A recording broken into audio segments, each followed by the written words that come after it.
Catherine, la pregunta sería, ¿cuántas veces ha pasado esto antes? ¿Cuántas veces hemos liberado personas sin cumplimiento de la ley, sin cumplimiento de los reglamentos?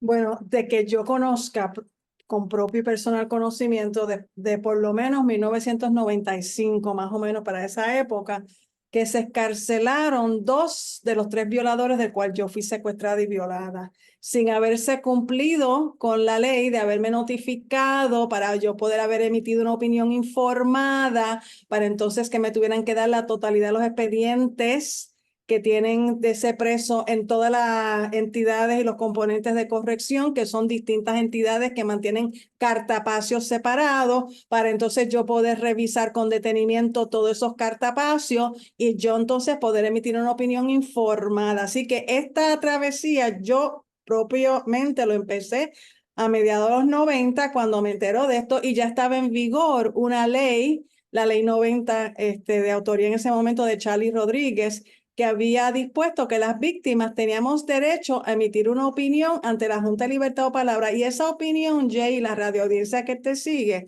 implicaba 2 ámbitos. Un ámbito era si queríamos hablar del impacto que los acontecimientos nefastos habían tenido sobre nuestras vidas o sobre el proceso de rehabilitación. Yo entiendo que las víctimas no tienen por qué dar un ápice de información al Estado, pero ni un ápice, porque esto no es una vista de daños en términos de buscar compensación económica. Así que el Estado no tiene por qué conocer y seguir fisgoneando en las vidas de las víctimas, ni mucho menos para que entonces personas como hacía Nidia Coto Vives, que se mofaba de mí públicamente y decía que eso era el dolor hablando. Así que, ¿verdad?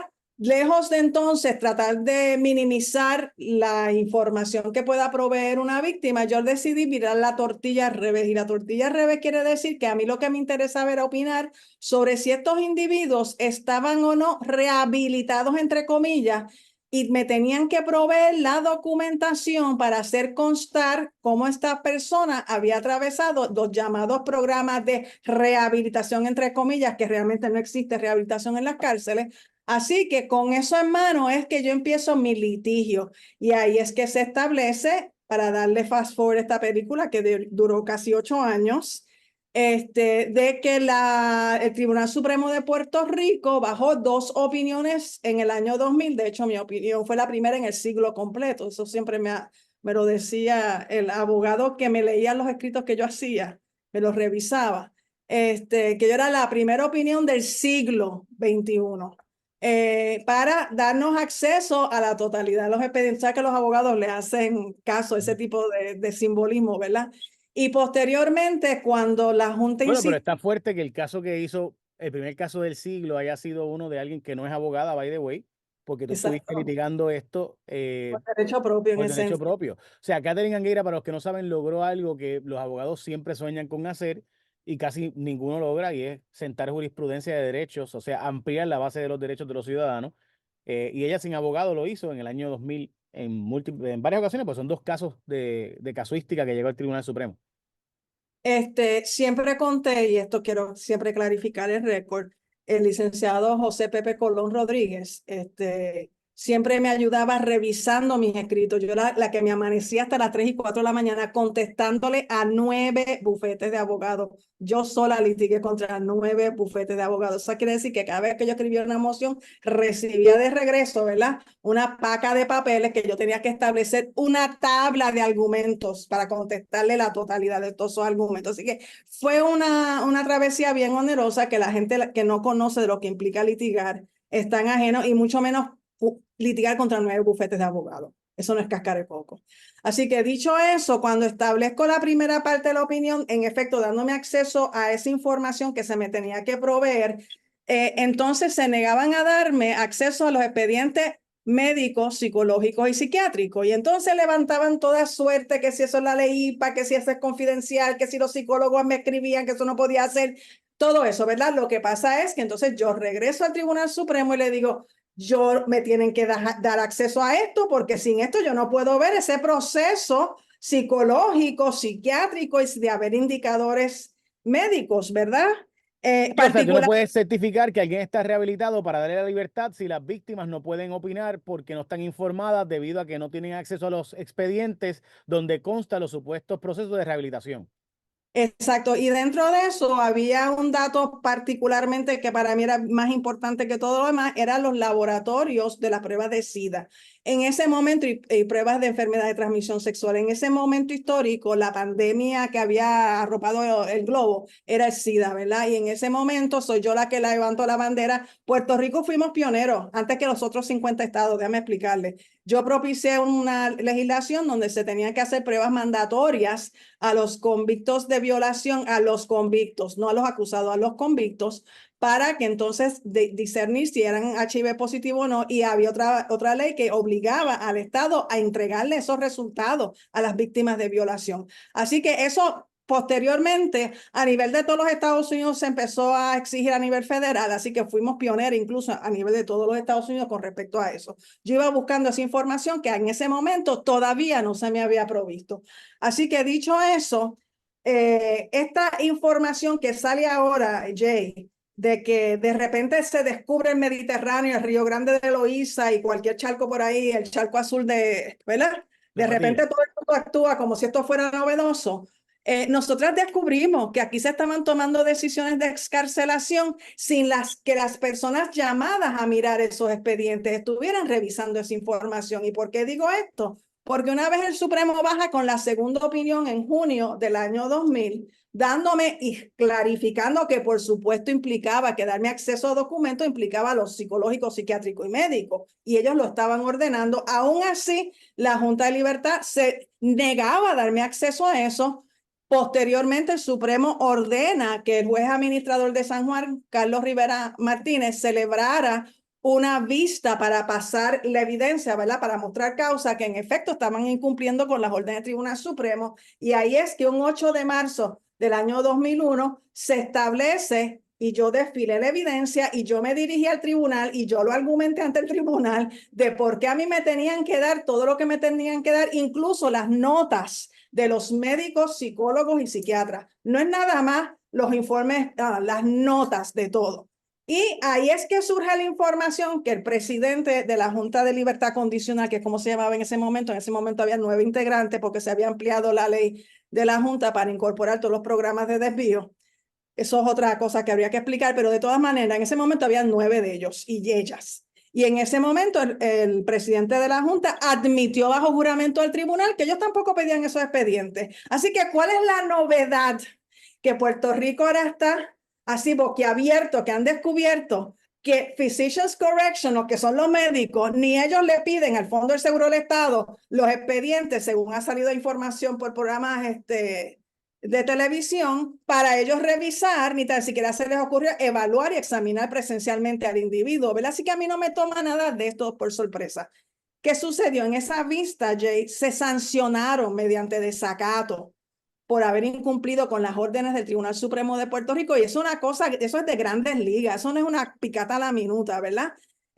Por haber incumplido, y en un momento, en un receso, el juez le dijo, prepárense para argumentar esto, porque si no, pueden que acaben, ¿verdad? Encarcelados, ¿verdad? Porque era un desacato hasta que cumplieran con las órdenes. ¿Qué pasó entonces? Se les sancionaron mediante una multa, y entonces ahí que se multiplicaron, como vimos, todos los bufetes, porque hasta ese momento no me tomaban en serio y solamente los representaba la abogada de la Junta de Libertad o Palabra. Así que cada uno ahí vio la necesidad de buscarse su propio bufete de abogados para representarlo, y empezó la travesía de litigar contra 9 bufetes de abogados hasta que llegamos al Tribunal Supremo nuevamente. El Tribunal Supremo, ellos cuestionando todo lo que se había decidido en instancia. Por eso es que yo les digo en esta columna que esto no es nada nuevo. El 8 de marzo del año 2001 se falló en contra de la Junta de Libertad o Palabra. Y posterior a eso, la semana después, una semana, el próximo lunes, los fiscales José Antonio Virela y la hoy fenecida Iris Meléndez habían sido designados para representar al Estado para desfilar la evidencia ante el mismo juez Carlos Rivera Martínez. O sea, Carlos Rivera Martínez hace una semana había escuchado el desmadre y la desorganización que había en la Junta de Libertad o Palabra. Así que cuando llegan estos otros 2 fiscales ante la sala del mismo juez, ya le está advertido de que esa entidad no funciona, ¿verdad? Para todos los efectos, se desfila la evidencia que habían unos policías del caso de Cerro Maravilla, ¿verdad? Los policías esos que mataron a unos jóvenes en Cerro Maravilla, casualmente 4 meses después de los hechos del caso mío en el 78. Y ahí entonces el Carlos Rivera Martínez les ordena el reingreso a la cárcel de esos policías. ¿Por qué? Porque el cómputo de la sentencia, o sea, la aritmética, la matemática de 2 más 2 son 4, no se sabía hacer dentro de lo que era corrección tampoco, ¿verdad? O sea, hay que tiene otra barbaridad. O sea, ya tenemos que la Junta de Libertad o Palabra había incumplido con darle la participación a las víctimas. En el proceso descubrimos, y admitido bajo el propio presidente, que ellos tampoco buscaban esos expedientes. Ellos se dejaban llevar por un informe que tenía escasamente 6, 7, 8 páginas, un informe de referido, diciéndole una cosa con unos checkmarks, como que cumple con esto, cumple con lo otro y cumple con lo otro. Pero ellos no visualizaban, no leían para ver si ese referido estaba sustentado con, ¿verdad? Con la información para fundamentar una decisión tan difícil como es la excarcelación. Dicho Aquí hay eso, un historial de que darle libertad a reos se ha hecho como si fuera cualquier banalidad, o sea, como si fuera cualquier tontería. Y por si acaso, yo creo en la rehabilitación. El problema es que hay personas que no son rehabilitables. Hay personas que en efecto son sociópatas. eh, Sí, sí, es que el concepto de rehabilitación, siempre yo lo pongo entre comillas en mi columna, porque al día de hoy no se ha definido qué quiere decir esa palabra. Rehabilitar, reeducar. Eso quiere decir que estaban habilitados previamente, eso quiere decir que estaban educados previamente, eso quiere decir que en algún momento funcionaban bajo las reglas del juego de la sociedad.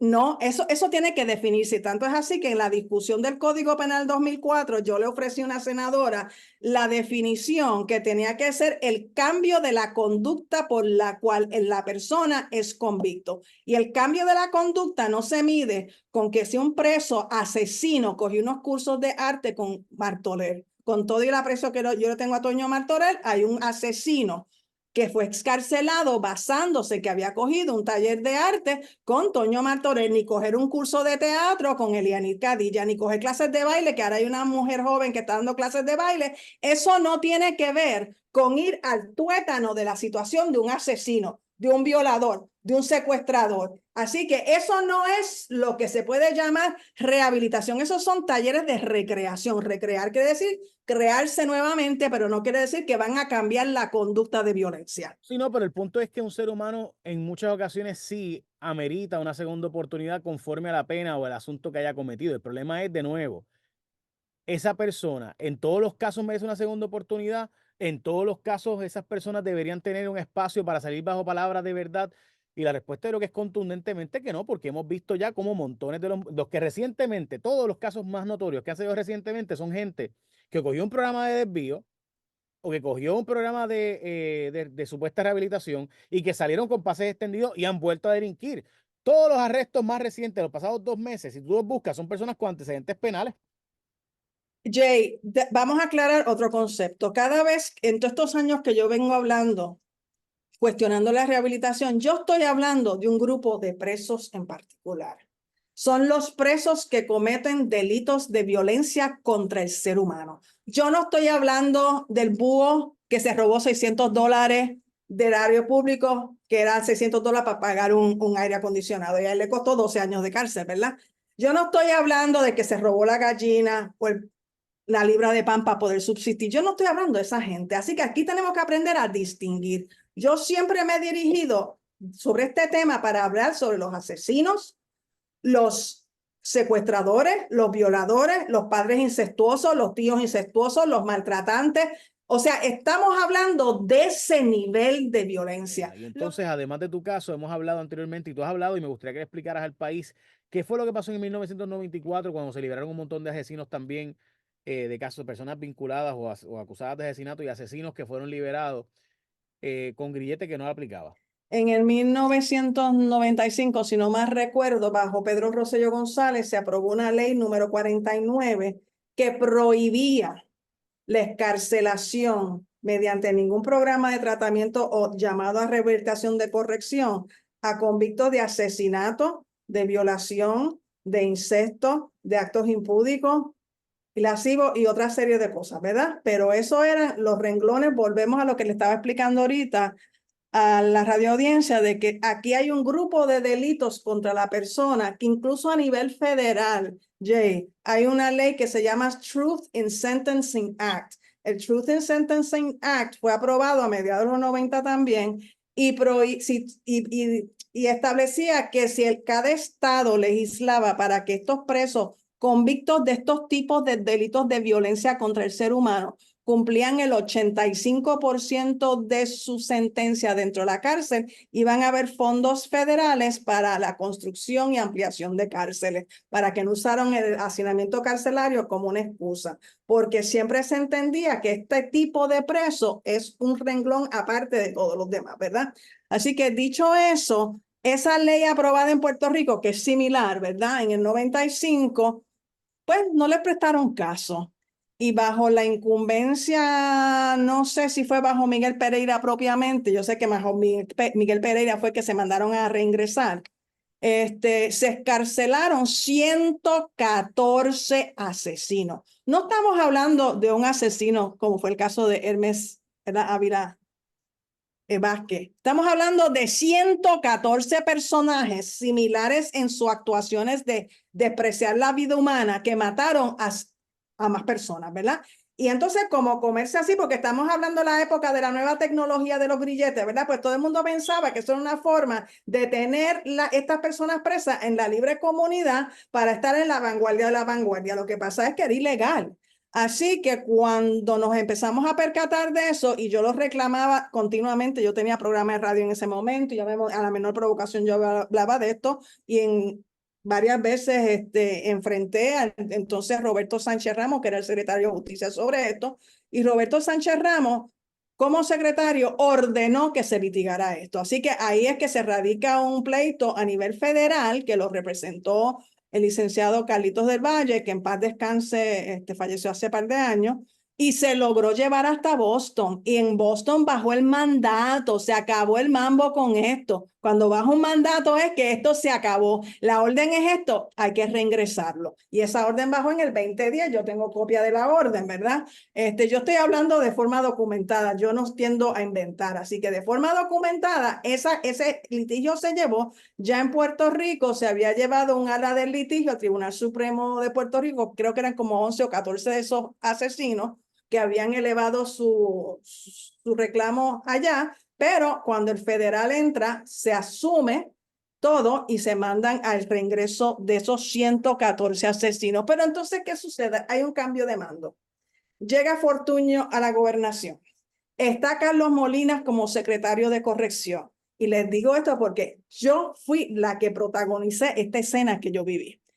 Yo estaba trabajando para otra emisora radial, había un panel que estaba cubriendo la convención del PNP y justo al frente de nosotros pasó Carlos Molinas. Me levanto yo de la mesa donde íbamos a hablar y voy donde él y lo emplazo, que es lo que él esperaba para reingresar esos 114 asesinos. Ese señor se atrevió a decirme a mí que él no tenía por qué hacer eso, porque estas personas ya estaban rehabilitados, ya estaban acostumbrados a vivir en la libre comunidad. Y dije, no, no, no, aquí hay una orden de Boston, del Tribunal Federal, usted tiene que ejecutar la orden de Boston. Y ahí yo regresé a la mesa del panel donde estaba en el medio sentado el señor gobernador Luis Fortuño con su señora esposa y se lo dejó saber. Y él me decía, pero ¿qué hacen? Y si yo ordené que esos presos se reingresaran a la cárcel, y dije, pues no te están haciendo caso. O sea, que los propios secretarios de corrección hacen caso omiso al gobernador. Se lo traigo como un ejemplo. Esto yo lo viví. Si lo tengo que poner bajo juramento, lo pongo bajo juramento. O sea, Fortuño me había dicho que él había ordenado eso y le digo, si tu secretario me acaba de decir que no lo va a hacer, ¿verdad? Así que para que ustedes vean la lenidad por donde todas estas cosas se cuelan. ¿Qué sucede con esto, Jay? Cuando vamos a echar la película Fast Forward ahora, llegamos al 2020. Estamos ahora en la legislatura que caso omiso le hace a las víctimas, no nos quieren invitar a las vistas, hacen, ¿verdad? Dicen allá las víctimas que vayan a hablar allá, pero no nos quieren escuchar en vistas públicas, nos amordazan. Y recordarás cuando bajó el caso de Ramos versus Luisiana en los Estados Unidos, caso federal que establecía solamente creo que habían 2 estados que no tenían jurados unánimes para llegar a un veredicto y Puerto Rico su territorio, ¿verdad? Así que de ahí en adelante se aplica el caso de Ramos versus Luisiana, Puerto Rico, de ahí en adelante, los casos que estaban vivos, los casos que estaban en apelación, que se estaban viendo en ese momento, les iban a aplicar que tenía que verse el veredicto por un jurado unánime, cosa que a nivel local no se hacía. ¿Qué pasó? Los gansos entonces de los abogados de defensa rápido empezaron a salivar, digo yo, ¿verdad? Y tengo que usar estas expresiones porque me da mucha indignación que ellos rápido se movieron. Tomás Rivera Schatz hizo una comisión allá cuando él era presidente del Senado en ese momento, si no me recuerdo, y entonces ahí se reúne con abogados de defensa, entre los cuales estaba Jari Padilla, Fontanet, el grupo de siempre, ¿verdad? Y entonces se radica un proyecto de ley para aplicar retroactivamente, escuchen bien, hasta el 1948, todos los casos que se habían logrado convicciones que no habían sido mediante jurados unánimes, se pretendían revocar. Y entonces, acá en la Cámara de Representantes, bajo la presidencia de María Milagros Charbonnier, ella también tenía un proyecto de ley corriendo esos mismos efectos, que lo habían aprobado en la Cámara, la legislación de ella estaba pendiente en el Senado, el proyecto del Senado estaba pendiente en la Cámara, estaban cruzados los proyectos, ¿verdad? Y cuando se va a celebrar una vista en la Cámara de Representantes, estamos empezando el lockdown de la pandemia, con mucha dificultad, algunos de nosotros nos pudimos mover para esa vista. Y yo recuerdo a María Milagros Charbonnier, que yo llamé por teléfono previo a eso fue un fin de semana largo, creo que era Memorial Day, para el fin de semana de Memorial Day, si no me recuerdo, y yo le dije, pero ¿cómo es que tú estás llamando una vista de un jueves, viernes para un lunes, ¿verdad? El martes después? ¿Cómo es esto? O sea, ¿por qué las víctimas siempre nos tienen que ensalchichar de esta forma y presionarnos indebidamente? Pues está bien, yo me voy a preparar, pero me vas a dar tiempo para yo comparecer y yo presentar mi ponencia. Pues sí, Catherine, sí, Catherine fue que no me dejó hablar más de 10, 15 minutos, ¿verdad? Pero llegado el panel de los abogados de defensa, allá ella se congraciaba con ellos le dio todo el tiempo a Jari Padilla seguía hablando y seguía hablando y seguía hablando, el Leo Aldrich estaba allí, el Julio Fontana, o sea, toda esa gente le dieron todo el espacio de tiempo, pero logramos ante la opinión pública frenar la aprobación de que fuera retroactiva. Ustedes saben lo que hubiese significado que se hubiese aprobado una ley para aplicar que todos los casos desde 1948 que no hubiesen llegado a un veredicto por jurado unánime se derogara. Eso es bien fuerte. Eso es reabrir todos esos casos con la prueba que no necesariamente existe, ¿verdad? Así que hay una tendencia en Puerto Rico, y lo traigo ahora al presente con la ley 85, de autoría de Joan Rodríguez Bebe, que ahora ella siempre menciona a los otros 2 coautores para ya no llevarse toda la lluvia que le puede caer encima a ella. No se celebró vistas públicas con las víctimas en el Senado. Eso pasó a los Sucusumucu. Solamente invitaron al proyecto de Alapas, que es una organización. Eso no incluye a todas las víctimas del crimen en Puerto Rico. Esa gente tampoco le notificó a más nadie. Esa gente nunca entregó una ponencia. Así que en el Senado nunca hubo representación contundente de las víctimas del crimen para declarar ante el Senado, y aprobaron la ley esa que hoy día es la ley 85. Pasa a la Cámara de Representantes y tú recordarás que tú habías invitado en varias ocasiones a Orlando Aponte para hablar sobre el tema de cómo él iba a presidir las vistas sobre esto. Nunca presidió ninguna vista. Yo logré acceso a él, me reuní con él a puerta cerrada. No quiso. Se negó a abrir una vista pública y yo le dije, representante, abre una vista pública que yo me preparo y yo voy a desfilar la evidencia para que ustedes los legisladores se enteren una vez y por todos el desmadre que hay con respecto a cómo se mantienen estos expedientes en las cárceles, para que ustedes vean que no hay forma que se tome una decisión con sapiencia, con seriedad, con madurez y para tomar en cuenta la peligrosidad. No me quiso hacer caso. Acuérdense que yo estoy amordazada por el Tribunal Supremo de Puerto Rico, que yo no puedo hablar sobre el contenido. Yo tengo cajas y cajas. La gente se piensa que esto es un expedientillo de 12 páginas. No. Estos son miles y miles y miles de documentos. Para cada de estos confinados yo tengo como mínimo, más o menos, 3, 4 cajas. Esos son miles de documentos que uno se tiene que sentar y revisarlo una vez me los entregan, ¿verdad? Y dentro de esos miles de documentos, yo puedo expresarme ante vistas que tengan que ver con el trámite de justicia criminal y yo entiendo que una vista pública como es la legislatura que va a evaluar la política pública deben de tener el derecho también, tal como empezó a hablar la secretaria de corrección sobre el contenido de lo que pasaba allí, ¿verdad? Dicho eso, él nunca lo quiso hacer. Nunca lo quiso hacer. Por eso es que yo digo que en Puerto Rico no quieren escuchar a las víctimas en la legislatura. Cuando se aprobó el No, código. y que no es nuevo el concepto de la incapacidad de la secretaria de corrección y de la Junta de Libertad bajo palabra, pero entonces le damos más autoridad para sacar más rápido gente y después de eso nos sorprende cuando actúan mal. Entonces, esa es la parte donde o sea, yo escucho a todo el mundo hoy barrer el piso con la Administración de Corrección y con la Junta de Libertad bajo palabra y con el Fondo del Seguro del Estado. Caramba, pero si esto no es nuevo, si esto lleva décadas ocurriendo y se ha denunciado en montones de ocasiones, pero lo que hacemos es darle más autoridad y poder, pero entonces cuando vemos que en efecto son incapaces, estamos quejándonos, pero si nosotros le acabamos de dar más poder. O sea, yo no puedo creer cuando yo vi las expresiones de la senadora Rodríguez Bebe, por ejemplo, y las expresiones de otros senadores, era como que, locos, ustedes acaban de darle más poder y autoridad a la secretaria de Corrección, que es la que recomienda a la Junta de Libertad bajo palabra reducir el término para darle libertad.